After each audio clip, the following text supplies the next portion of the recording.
अस्सलाम वालेकुम नाज़रीन, ख़बर शामिल कंदा हलूं जैकमाबाद खां रिपोर्टर रज़ा मोहम्मद दश्ती।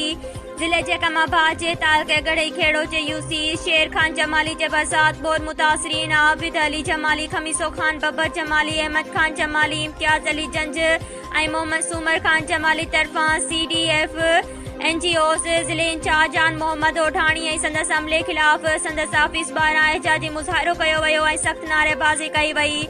ज़िले जैकमाबाद जे तालके गढ़ई खेड़ो यूसी शेर खान जमाली जे बरसात बोर्ड मुतासिरन जो CDF जी NGOs ज़िले इंचार्ज जान मोहम्मद ओठाणी ख़िलाफ़ संदसि आफ़ीस आरो एहजाजी मुज़ाहिरो करे सख़्त नारेबाज़ी कई वई।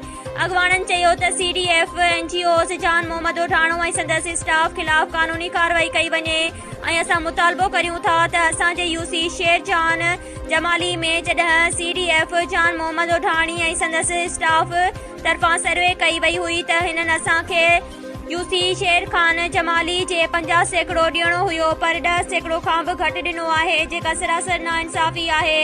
उन्हनि जेका बि सर्वे कई आहे उहा कूड़ ते ॿधल आहे ऐं असांजे यूसी शेर खान जमाली जो 40% रिश्वत एवज़ मनपसंद माण्हुनि खे ॾिनो वियो आहे। जेके बोर्ड मुतासिर आहिनि उन्हनि खे कुझु बि न ॾिनो वियो आहे। उहा असां सां नाइंसाफ़ी आहे। असांजे यूसी शेर खान जमाली जे साफ़ शिफ़ाफ़ तरीक़े सां जांच कई वञे। असांजे सिंध जे वॾे वज़ीर Syed Murad Ali Shah, Sindh supreme court, Larkana high court, anti corruption ऐं जांच इदारनि खे अपील आहे त करप्ट CDF NGOs जे ज़िले इंचार्ज जान मोहम्मद ओठाणो ख़िलाफ़ सख़्ती सां नोटिस वरितो वञे ऐं CDF NGOs जे NOC ख़तमु कई वञे।